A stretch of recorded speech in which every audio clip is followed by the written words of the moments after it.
I read something interesting earlier this year. When you tell someone that you're going to do a habit, right? You're like, oh, I'm going to start this cool new thing. It actually takes 60 days after you told someone for it to become part of your routine. And I actually like this. It keeps your expectations in check, it keeps things realistic. Because it's very often in my life where I would try incorporating a new routine or a new habit. I'm like, oh, I'll get this done in a week. No. In reality, it usually takes me like several weeks minimum or like months of trial and error before I fully got it down and made it part of my routine.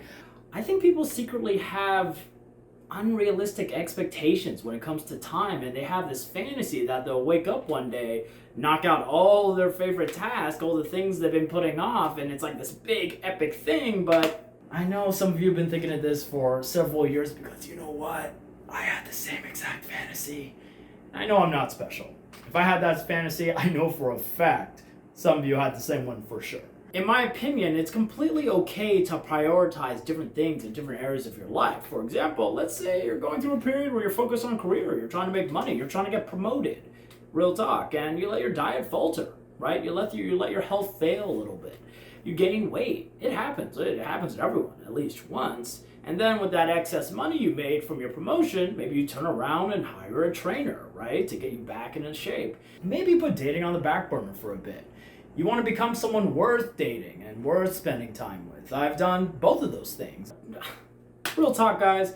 Don't let any dumbass shame you for choosing something over something else during a certain period of your life.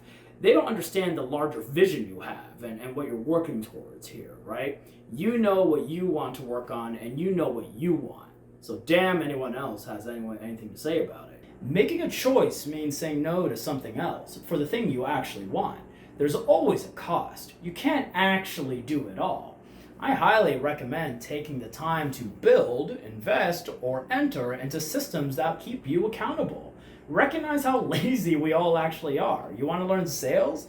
Take an entry-level position in which you're forced to do the job every single day in order to make rent. Then you'll learn sales. Invest in yourself and pay a chunk of your monthly income for a scheduled course. Get a workout partner that you must meet every morning. By the way, accountability partners only work if you don't do the thing and then you call out your partner for not calling you out. Again, accountability partners only work if you're already serious about what you're doing, and you just need to iron out that last bit of consistency. They can't motivate you. But my personal favorite system is setting up my week every Sunday, right? So I would sit down, I would do my meal prep, I would go over my work stuff and set up my agenda, and I would wake up every single day and I just knock out my task. I don't even have to think about it, man. Like that's the best way to go about it. And I'll tell you this, guys.